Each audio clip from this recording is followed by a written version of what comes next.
میں مبلغ بنوں سنتوں کا، خوب چرچا کروں سنتوں کا، ہو کرم بحر خاک مدینہ۔ الحمدللہ رب العالمین، والصلاة والسلام علی سید المرسلین، اما بعد فاعوذ باللہ من الشیطان الرجیم، بسم اللہ الرحمن الرحیم۔ الصلاة والسلام علیک یا رسول اللہ وعلی آلک واصحابک یا حبیب اللہ۔ الصلاة والسلام علیک یا نبی اللہ وعلی آلک واصحابک یا نور اللہ۔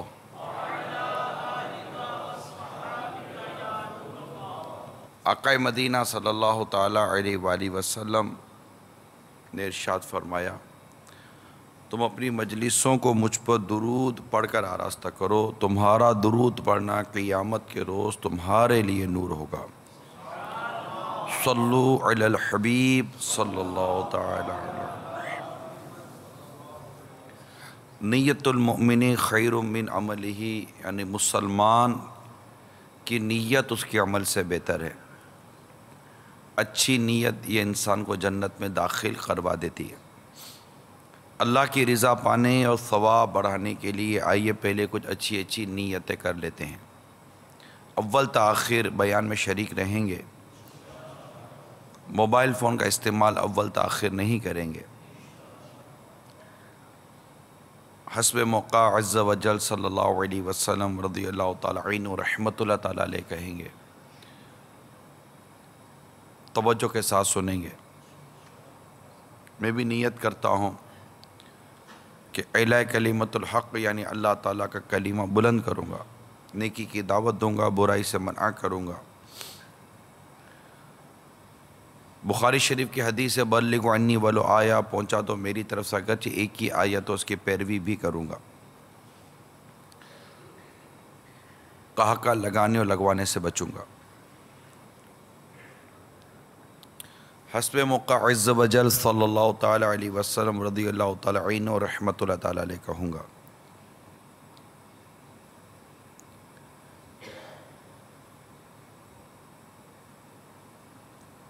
پیارے اور میٹھے اسلامی بھائیوں اور مدنی چینل کے ناظرین، ایک مرتبہ حضرت سیدنا یزید رقاشی رحمت اللہ تعالیٰ علیہ حضرت سیدنا عمر بن عبدالعزیز رضی اللہ تعالیٰ عنہ کے پاس گئے تو حضرت عمر بن عبدالعزیز رضی اللہ تعالیٰ عنہ نے فرمایا کہ آپ مجھے کچھ نصیحت فرمائیے۔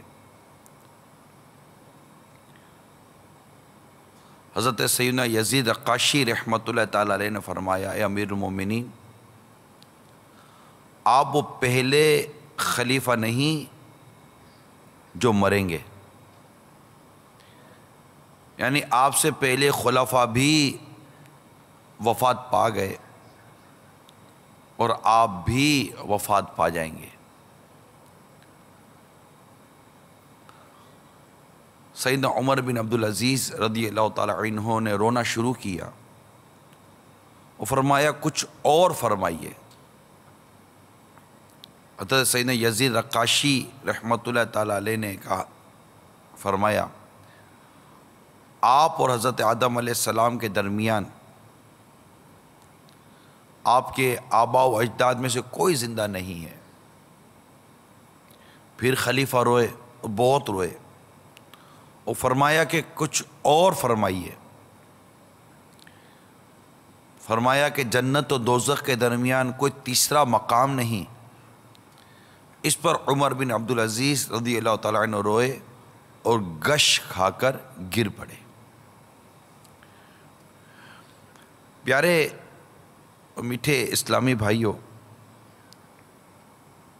اور مدنی چینل کے ناظرین، ہمارا جو آج موضوع ہے وہ کچھ اسی طرح کا ہے، یعنی ہمارے بزرگوں کی مدنی سوچ، ہمارے بزرگوں کی مدنی کیفیت، ان کا نصیحت کے مدنی پھولوں کو ایبزارب کر لینے کا، قبول کر لینے کا، سننے کا ایک اپنا ایک انداز تھا، اور اس کا ایک اپنا ریئیکشن تھا۔ یعنی آپ اور ہم سب اس طرح کی باتیں پڑھتے بھی ہیں اور سنتے بھی ہیں، لیکن ہمارا کوئی ریئیکشن نہیں ہے، ہمارا کوئی میں پڑھوں تو کیا، آپ سنیں تو کیا، میں بولوں تو کیا، آپ سنائیں تو کیا، ایسا ہماری کوئی ایسی کیفیت نہیں بنتی، الا ماشاء اللہ۔ بعضوں پر کیفیت طاری ہوتی بھی ہوں گی، بعضوں پر اکت طاری ہوتی بھی ہوں گی، بعض سنجیدہ ہو جاتے ہوں گے، سوچتے ہوں گے کہ یار میرا کیا بنے گا، یہ تو جن کی باتیں بیان کر رہے ہیں یہ تو واقعی نیک لوگ ہیں، بعض تو صحابہ ہیں، بعض ابھی ان کا ذکر تو نہیں آیا، لیکن بعض تو صحابہ کا ذکر ہے جو قطعی جنتی ہیں، بڑے بڑے اولیاء کاملین کا ذکر ہے، اور ان کی تو نماز ہے، ان کی عبادتوں کے تو کیا کہنے، لیکن ان کی یہ کیفیت۔ تو آج اسی طرح کے کچھ مدنی پھول آپ کی طرف میں بڑھاؤں گا کہ جس سے ہمیں پتہ چلے کہ ہمارے بزرگان دین، ہمارے اسلاف صالحین، ان کی مدنی سوچ کیا ہوا کرتی تھی، ان کی کیفیت کیا ہوا کرتی تھی۔ حتیٰ کہ ایک مرتبہ پیارے آقا مکی مدنی مصطفیٰ صلی اللہ تعالی علیہ وسلم نے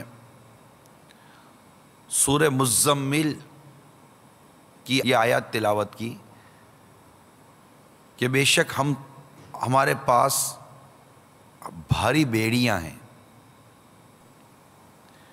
اور بھڑکتی آگ اور گلے میں پھنستا کھانا اور دردناک عذاب۔ اللہ تعالیٰ فرماتا ہے کہ ہمارے پاس بیڑیاں ہیں، آگ ہے، کھانا ہے، گلے میں اٹکنے والا، اور عذاب ہے دکھ دینے والا۔ یہ قرآن پاک کا مضمون میں نے آپ کے سامنے بیان کیا۔ اب یہ سرکار صلی اللہ علیہ وسلم کی بارگاہ میں ایک صحابی حاضر تھے، حمران بن عین رضی اللہ تعالی عنہ، وہی سن رہے تھے۔ یہ آیت کریمہ سنتے ہی گش کھا کر گرے اور ان کا انتقال ہو گیا۔ یعنی خوف خدا عز و جل کی جو کیفیات تھیں قیامت کا، کیونکہ جب یہ اس طرح کے مدنی پھول سنتے، آیت کریمہ سنتے، تو قبر کا معاملہ، جہنم کا معاملہ، محشر کا معاملہ، عذاب کا معاملہ، اور پھر بیسیکلی یہ کہ میرا کیا بنے گا، میرا کیا ہوگا، میں کہاں رہوں گا، ان کیفیات کے اندر ان کے شب و روز گزرا کرتے تھے۔ تو حاضرین اور میرے مدنی چینل کے ناظرین، سب کچھ چھوڑ چھاڑ کر، فارغ ہو کر، بڑی یکسوئی کے ساتھ ان مدنی پھولوں کو سنیے۔ بڑا سنجیدہ معاملہ ہے، اور ہم اس معاملے میں سنجیدہ نہیں ہیں۔ ہماری سنجیدگی ہوگی، گھر والے سر پر ہاتھ تک کر بیٹھے ہوئے ہوں گے کہ دکان نہیں چل رہی تو ہمارا گھر کیسے چلے گا، آمدنی ہو رہی تو ہمارا کیا بنے گا، بینک بیلنس کم ہو گیا ہے ہمارا کیا بنے گا، فلاں یہ ہو گیا ہمارا کیا بنے گا۔ ٹھیک ہے، یہ تفکرات اپنی جگہ پر ہیں، آتے رہتے تفکرات، اس کا انکار بھی نہیں ہے۔ جب دنیا میں آئی گئے ہیں تو پھر یہ ساری چیزیں تو ہمارے ساتھ لگی ہوئی ہیں، جو ہمارے جینے کے لیے ہیں، یہاں کی ضروریات پوری کرنے کے لیے، لیکن جن کا تعلق ہمارے مرنے کے بعد سے ہے، ہمارے موت کے وقت سے ہے، یہ ایک ایسے وقت سے ہے کہ جس وقت نہ کمانے کی پوزیشن میں رہیں گے، کچھ بھی نہیں ہوگا، اس وقت کیا کریں گے؟ تو بڑے کرنٹ فیچر کی بات ہو رہی ہے کہ یہ وہ باتیں ہیں جو انسان کو سنجیدہ کریں، انسان کو غمزدہ کریں، یہ وہ باتیں ہیں، کیونکہ یہ معاملات ایسے ہیں کہ اگر اس طرف ہم غور نہیں کریں گے تو ہم پھنس جائیں گے۔ مثال دیتا ہوں میں آپ کو، حضرت سیدنا امام حسن بصری رحمۃ اللہ تعالیٰ نے ایک شخص کو دیکھا کہ وہ ہنس رہا ہے، فرمایا اے جوان، کیا تو پل صراط سے گزر چکا ہے؟ اس نے کہا نہیں۔ فرمایا کیا تجھے معلوم ہے کہ تیرا ٹھکانہ جنت ہے یا جہنم؟ اس نے کہا نہیں۔ فرمایا پھر یہ ہنسنا کیسا؟ کہتے پھر وہ شخص مرتے دم تک ہنستے ہوئے دیکھا نہیں گیا۔ یہ کیا تھا کہ وہ شخص ہنستے ہوئے دیکھا نہیں گیا؟ سیریس لیا اس نے، بات سنی، جیسے آپ نے بھی سنی، میں نے بھی سنی، بات پڑھی جس طرح آپ پڑھتے میں بھی پڑھتا ہوں، لیکن ہم لوگ سیریس نہیں لیتے۔ ہمارا ایک اپنا ایک نظریہ ہے، تو ہماری کیفیتوں کو دوام نہیں ہے، ہماری کیفیتیں بنتی ہیں۔ جیسے ابھی سنیں گے تو ایک تو سیریس ہوں گے نہیں، اور اگر تھوڑا بہت سیریس ہو گئے تو ہماری کیفیت جمتی نہیں، کیونکہ ہمارا ماحول تبدیل ہو جاتا ہے، ہمارا ماحول بدلنے کی وجہ سے ہماری کیفیتیں بدل جاتی ہیں۔ ہم نے اپنی دوستیاں غافلین میں رکھی ہیں، یعنی کہ جو غفلت والے لوگ ہیں، جو سست لوگ ہیں، جو نمازوں میں سست ہیں، جو نمازی ہیں مگر سست ہیں، ہم نے ایسی صحبت رکھی نہیں۔ آپ بولو کہ ایسی صحبت ملتی نہیں ہے، نہیں ملتی۔ ان کے واقعات پڑھیں، خود آپ ایک ایسی صحبت بن جائیے۔ آپ کہیں ایسی صحبت ملتی نہیں ہے تو کیا ہم اپنے آپ کو غفلت کے حوالے کر دیں گے، سستیوں کے حوالے کر دیں گے، معاذ اللہ بدکاریوں کے حوالے کر دیں؟ یعنی ایک تعداد ہے ہمارے اسلامی بھائیوں کی جو چاہتی ہے کہ ہم نیک بنیں، پرہیزگار بنیں، ہمیں رونا آئے، رقت قلبی آئے۔ وہ آقا صلی اللہ علیہ وسلم کی بارگاہ میں کسی نے شعر لکھا ہے، جی چاہتا ہے پھوٹ کے روں تیرے غم میں، جی چاہتا ہے پھوٹ کے روں تیرے غم میں، سرکار مگر دل کی قساوت نہیں جاتی، سرکار مگر دل کی قساوت یعنی دل کی سختی نہیں آتی۔ یعنی میرا جی تو بہت چاہتا ہے کہ میں آقا آپ کی یاد میں پھوٹ پھوٹ کے رہوں، لیکن کیا کروں آقا، میرے دل کی سختی نہیں جاتی کہ میں آپ کی یاد میں رہوں۔ اب دیکھیں کتنے ایسے ہیں جو مدینہ چھوڑ کر آئے، اور اب تو شاید لاکھوں لاکھ مدینہ چھوڑ کر آ چکے، اور مزید جو بچے ہیں وہ بھی چند دنوں میں آ جائیں گے۔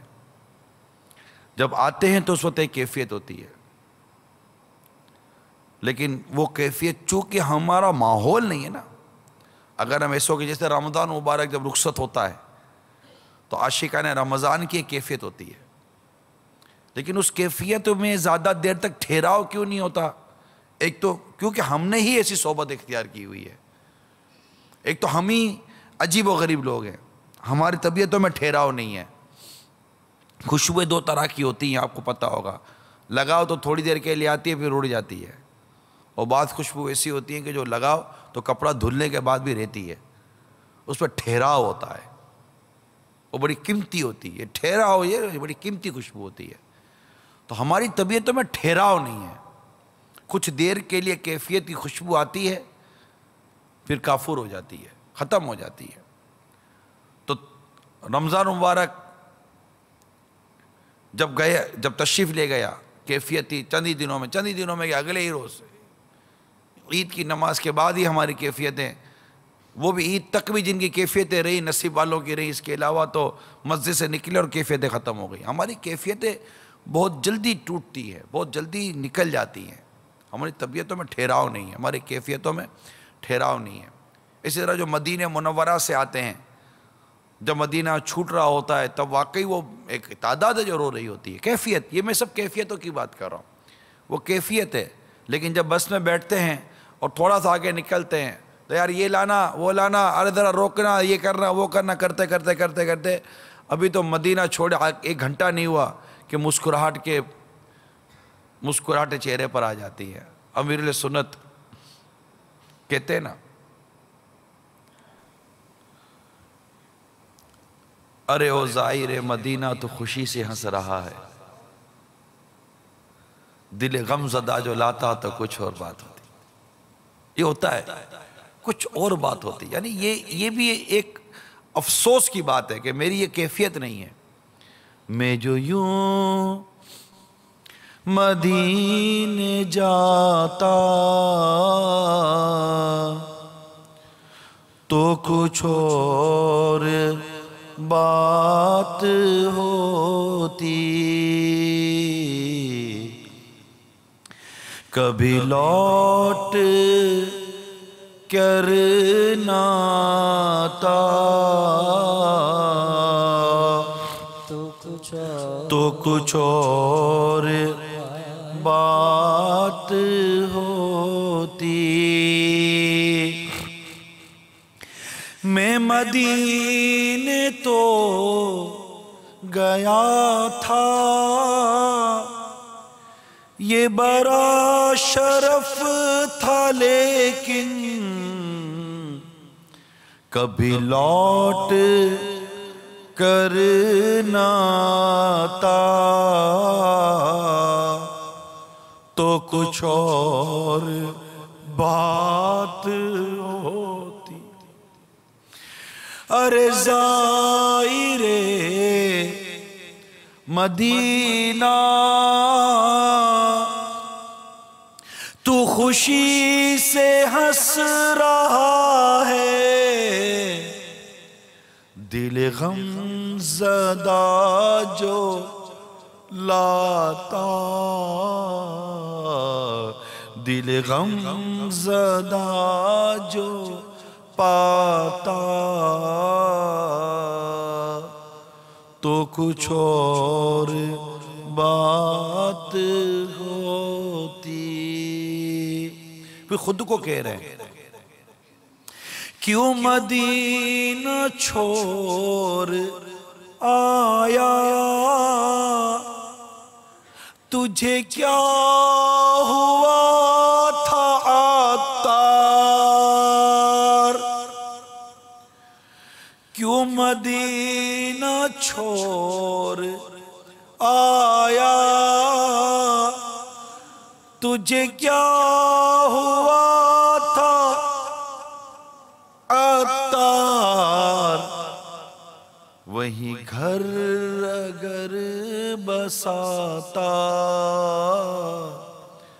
تو کچھ اور بات ہوتی۔ میں جو یوں مدینے جاتا، میں جو یوں مدینے جاتا تو کچھ اور بات ہوتی۔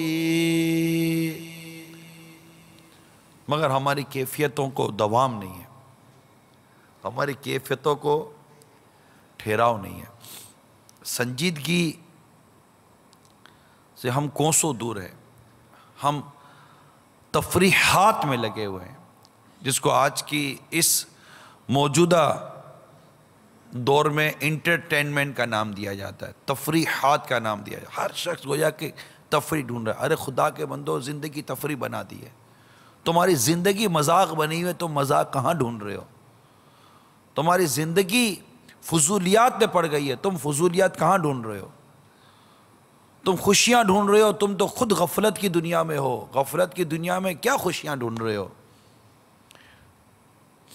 اصل تو ہماری وہ سنجیدگی ہے جو ہم سے چھوٹ گئی، وہ قبر و آخرت کے معاملے میں، وہ نزاع کی سختیوں کے معاملے میں، قبر کے عذاب کے معاملے میں، وہ روح کے نکلنے کے تصور کے معاملے میں، وہ جنازے کے اٹھنے کے معاملے میں، کہ جب ہم کو کاندھوں پہ لاد کر قبرستان کی طرف لے جا رہے ہوں گے وہ کیفیتیں ختم ہو گئی.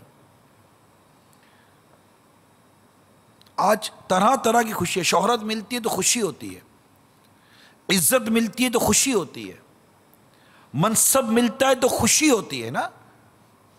یہ ساری چیزیں ہمیں خوشیوں کی طرف لے کے جاتی ہیں. ہمارے بزرگوں کی سوچیں اسے نہیں تھی, ان کی سوچوں کا انداز مختلف تھا. جی ہاں,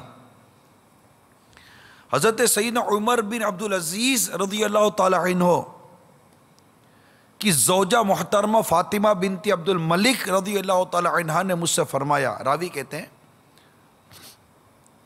عطا بن ابی رباح کہتے ہیں کہ مجھ سے فرمایا, جب سیدنا عمر بن عبدالعزیز رضی اللہ تعالیٰ عنہ کو خلافت دی گئی, سپرد کی گئی آپ کے, تو آپ گھر میں آئے اور مصلی پر بیٹھ کر گریہ وزاری کرنے لگے, رونے لگے.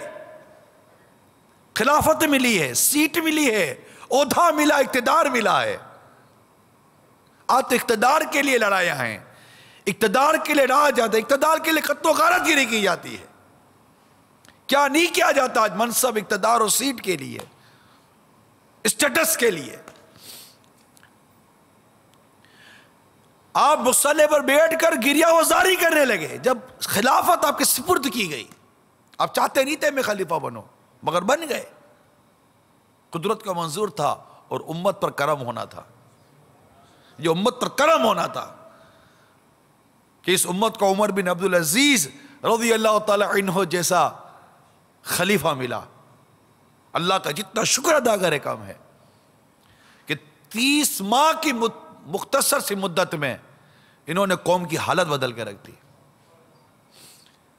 تو یہ حالت بدلنے والے تھے, ان کی حالت کیا تھی؟ ان کی حالت یہ تھی, یہ بے نمازی نہیں تھے, یہ خوف خدا والے لوگ تھے. گریہ وزاری کرنے لگے جب ان کو خلافت ملی. اتنا روئے کہ داڑھی مبارک آنسوں سے تر ہو گئی. میں نے عرض کی, یا امیر المومنین آپ کیوں رو رہے ہیں؟ فرمایا, فاطمہ مسلمانوں کی نگہداشت یعنی نگرانی اور ان کی فلاح و بہبود یعنی بھلائی اور خیر خواہی کا سارا بوجھ میری گردن پر ڈال دیا گیا ہے. آیا میں ننگے, بھوکوں, فقیروں, مریضوں, مظلوم, قیدیوں, مسافروں, ضعیفوں, بچوں, عیالدار یعنی بال بچے دار, غرض کے اپنی رعایا کے تمام مصیبت زدوں کی خبر گیری کے بارے میں غور کرتا ہوں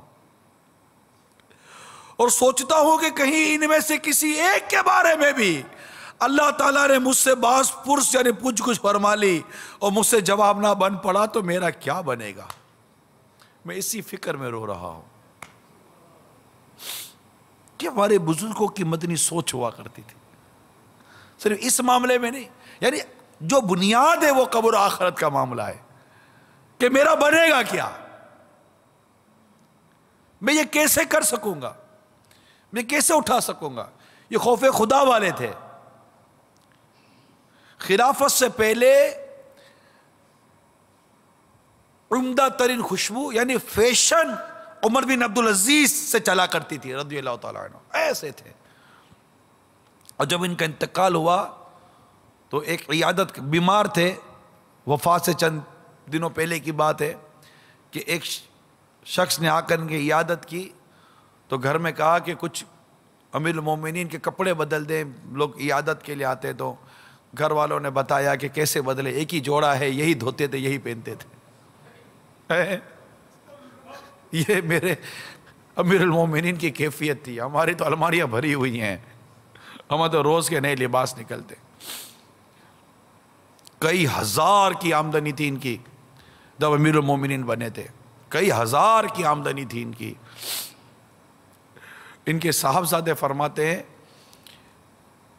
کہ خلافت کا بوجھ لے کر یہ ایسے ہو گئے کہ ان کی آمدنی اب صرف 400 رہ گئی, اور اگر مزید یہ رہتے تو یہ بھی ختم ہو جاتی.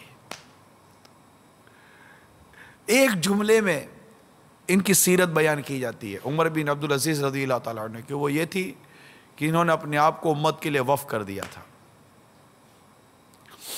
کیفیت یہ تھی کہ حضرت سیدنا راوی کہتے ہیں کہ ایک روز سیدنا عمر بن عبدالعزیز رضی اللہ تعالی عنہ اپنی زوجہ سے فرمانے لگے، امیر المومنین ہے، امیر المومنین ہے، فرمانے لگے فاطمہ تمہارے پاس 1 درہم ہو تو دے دو، تمہارے پاس 1 درہم ہو تو دے دو، آج انگور کھانے کو جی چاہتا ہے۔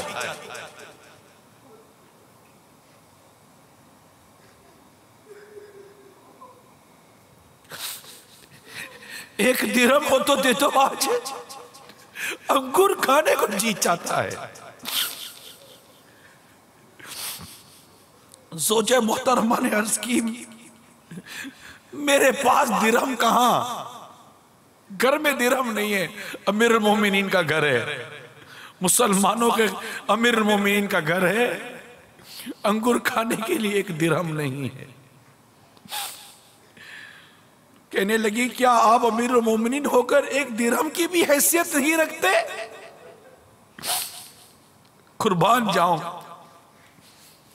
میرے آقا عمر بن عبدالعزیز رضی اللہ تعالی عنہ پر فرماتے ہیں، بے قرار ہو کر فرمایا انگور نہ کھانا اس سے کہیں زیادہ آسان ہے کہ کل میں جہنم کی زنجیریں پہنوں۔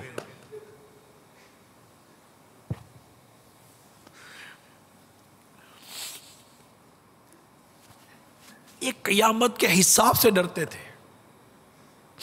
یہ ہمارے بزرگان دین، ہمارے اسلاف قیامت کے حساب سے ڈرتے تھے کہ اللہ تبارک و تعالی نعمت پر حساب لے گا۔ قرآن پاک میں اللہ تعالیٰ فرماتا ہے ثم لتسألن یومئذ عن النعیم، پھر بے شک ضرور اس دن تم سے نعمتوں کے بارے میں پرسش کی جائے گی۔ ان کو اس سورہ تکاثر، یہ 30ویں پارے کی سورت ہے، سورہ تکاثر کی اس آخری آیت کا خوف ان کی قلب کی گہرائی میں پیوست تھا۔ یہ روتے تھے کہ ہمارا کیا بنے گا، یہ تڑپتے تھے کہ ہمارا کیا بنے گا۔ اللہ تعالی ہم سب کو آزمائشوں سے محفوظ فرمائے۔ یعنی 1 انگور، امام غزالی رحمت اللہ تعالی علیہ فرماتے بے شک سکرات موت کی شدت دنیا کی لذتوں کے مطابق ہے، تو جس نے زیادہ لذتیں اٹھائیں اسے نزا کی تکلیف بھی زیادہ ہوگی۔ آج بد مست ہیں ہم لوگ، آج بد مست ہیں۔ ان مبارک پہلو بیان جو کیے گئے نا، اس کی طرف ہماری توجہ نہیں ہے، ہم بد مست ہیں۔ ہمارے بریک فاسٹ ناشتے کے انداز جدا ہیں، پھر جو جتنا بڑا آدمی، ہمارے لنچ دوپہر کے کھانے کے انداز جدا ہیں، پھر جو جتنا بڑا آدمی، ہمارے عشائے کے ڈنر کے انداز جدا ہیں، پھر برنچ الگ ہے تو فلاں الگ ہے، فلاں الگ ہے۔ جاؤ حشمت ہے، بہت کچھ ہے، نہیں ہے تو سادگی نہیں ہے۔ نزاع کی سختیوں کی جھلک ملاحظہ کیجئے۔ حضرت علامہ جلال الدین سیوطی شافعی رحمت اللہ تعالی علیہ نقل کرتے ہیں موت دنیا اور آخرت کی ہولناکیوں میں سب سے زائد ہولناک ہے۔ یہ آروں کے چیرنے سے، کینچیوں کے کاٹنے سے، ہانڈیوں کے ابالنے سے زائد ہے۔ اگر مردہ زندہ ہو کر موت کی سختیاں لوگوں کو بتا دیتا تو ان کا عیش اور نیند سب کچھ ختم ہو جاتا۔ اتنی سختیاں ہیں۔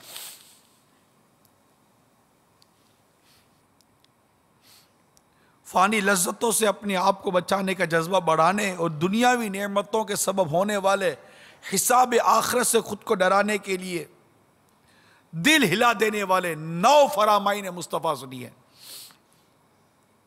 جب قیامت کا دن ہوگا اللہ تعالیٰ اپنے بندوں میں سے ایک بندے کو بلا کر اپنے سامنے کھڑا کر دے گا،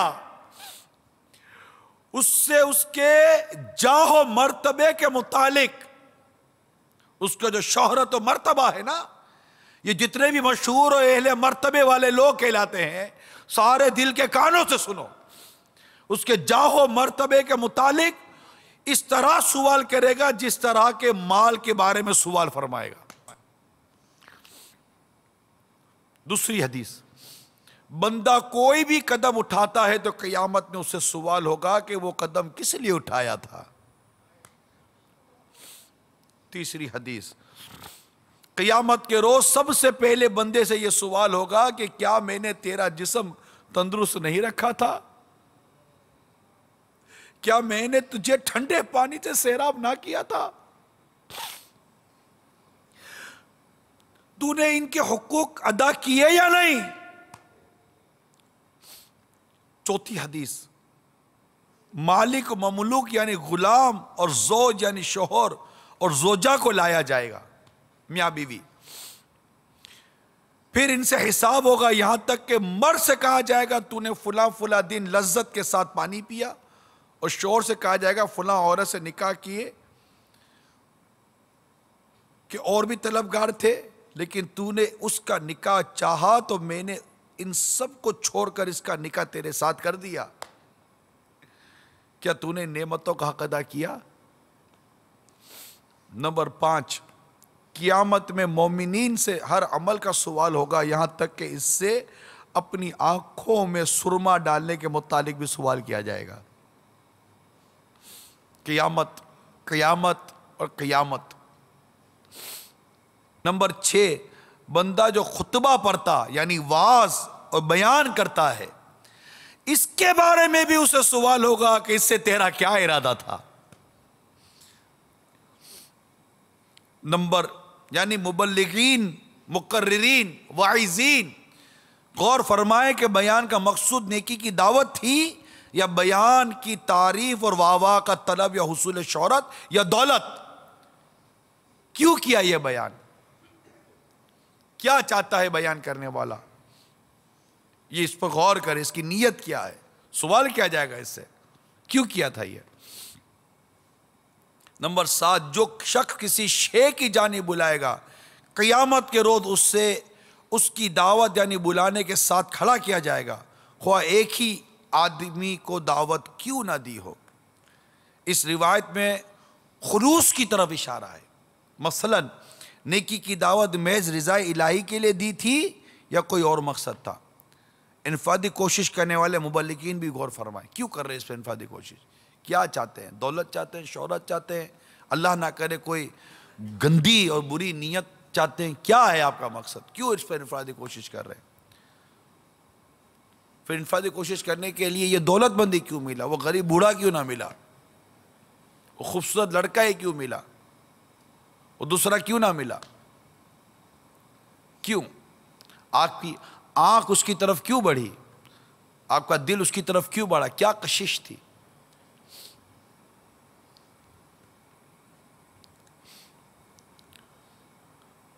نمبر 8، قسم ہے اس ذات کی جس کے قبضہ قدرت میں میری جان ہے، تم جس نعمت کے متعلق قیامت میں سوال کیے جاؤ گے وہ ٹھنڈا سایہ، عمدہ کھجور اور ٹھنڈا پانی ہے۔ حساب دینا پڑے گا ہم سب کو، اللہ بے حساب معاف کر دے۔ تو بے حساب بخش کے ہیں بے شمار جرم، تو بے حساب بخش کے ہیں بے حساب جرم، تو بے حساب بخش کے ہیں بے حساب جرم، دیتا ہوں واسطہ تجھے شاہ حجاز کا، محیط دل پہ ہوا ہے نفس امارہ، محیط دل پہ ہوا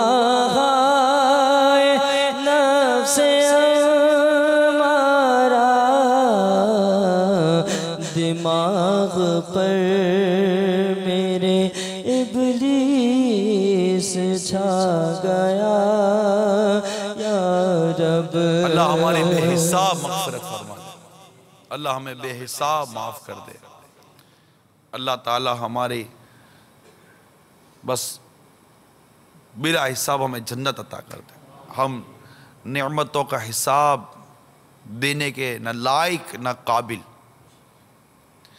امتحان کے کہاں قابل ہوں میں پیارے اللہ، امتحان کے کہاں قابل ہوں میں پیارے اللہ، امتحان کے کہاں قابل ہوں میں پیارے اللہ، امتحان کے کہاں قابل ہوں میں پیارے اللہ،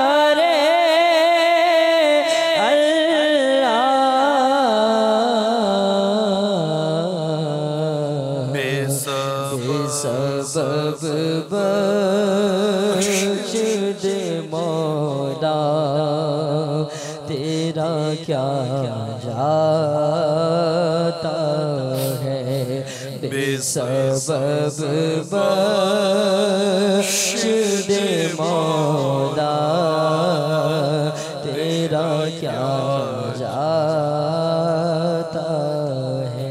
صلو علی الحبیب۔ تو یہ ہمارے بزرگوں کی مدنی سوچ جو گزری ہے اس کا کچھ بیان کر رہا تھا۔ حضرت سیدنا حسن بن صالح رحمۃ اللہ تعالیٰ نے ایک بار اذان